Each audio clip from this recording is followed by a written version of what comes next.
Mr. Secretary, you talked about looking at these events with the benefit of hindsight. Two men who did were Peter Boone, who is a researcher at the London School of Economics, and Simon Johnson, a professor at the MIT. Could the gentleman be closer to the mic so we can hear you? Thank you.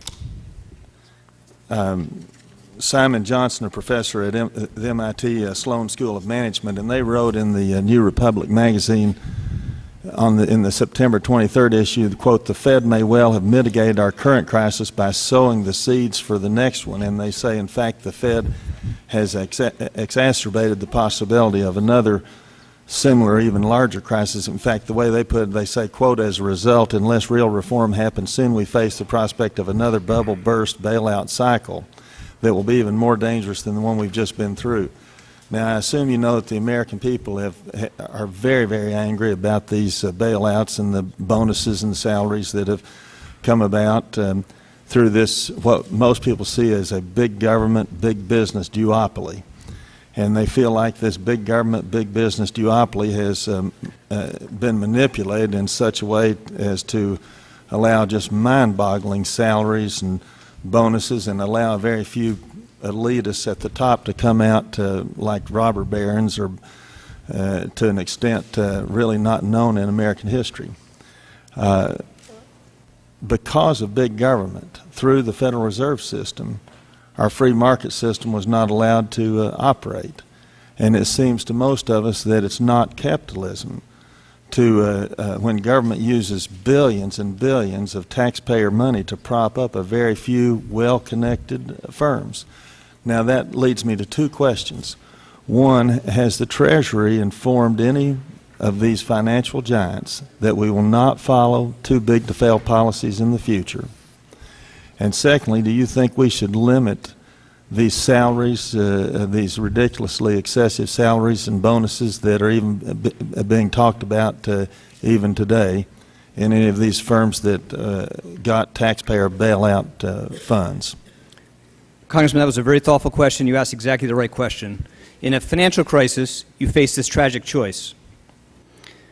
You can let it try to burn itself out and let the damage spread to all sorts of innocent victims, or you can act to prevent it, knowing that acting to prevent it will create the risk that in the future, investors will expect the government to step in the future and save firms from the consequences of failure. That is the dilemma at the heart of strategy in financial crisis. To stand back and let it burn is irresponsible. It's what happened in the Great Depression. It almost happened to this country. The moral, just, pragmatic, fair choice, and this should be true if you're a Republican or a Democrat, is to act to protect the innocent. But, as you said wisely, by definition, that creates the risks we sow the seeds for future crises. And that's why in the financial reform problem we all have a huge stake in trying to make sure we not just limit risk-taking in the future, but that investors and equity holders and creditors and managers and executives do not run these firms with the expectations the government will be there again. And that's why it's so important we put in place types of bankruptcy mechanisms that we have now for banks, but we do not have for institutions like AIG. Now, absolutely, we have made clear in public, in crystal clear terms, in reform proposals that are now moving through the Congress, that we need to end this expectation of too big to fail in government assistance. And if you look at what we have done since we came to office, we have moved very aggressively to pull the government out of these institutions, to make sure we are not in these institutions a day longer than is necessary, to replace the public capital with private capital. And we've done that by forcing disclosure and forcing firms to recapitalize with private money, precisely because we want to limit the scale of the government's involvement and end this exceptional period as quickly as we could. And that strategy has been very, very effective in ways that people on the right and the left should welcome. On the right, it means that the government is out much more quickly than anybody expected.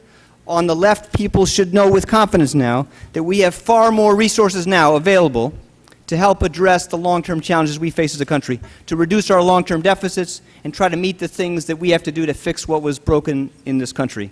But you asked a very good question, and I agree very much with the thrust of your concern. Well, that was a good answer to my first question, but my second question was, do you think these bonuses and salaries should be limited in any way in these firms that did receive government bailout money? I Gentleman's think what- time's expired, but please answer the question. I think what happened to compensation across this country and in the financial system was terribly catastrophic. It's judged by, it came as in the wave of a huge increase in income inequality in the United States over decades. In the financial system, it was much worse. And it was much more consequential because it helped encourage a level of risk-taking that, again, brought the system to the edge of collapse. So it is deeply important in the public interest of the country that Congress legislate reforms that will change how bankers are paid. Government can't do it alone, though. Shareholders and their representatives on the boards of these firms have to bring about much tougher limits in how firms are paid. I think that's very important to do, and I hope we'll have support from the Congress in making sure we have the basis for doing that. Thanks, the gentleman. Chair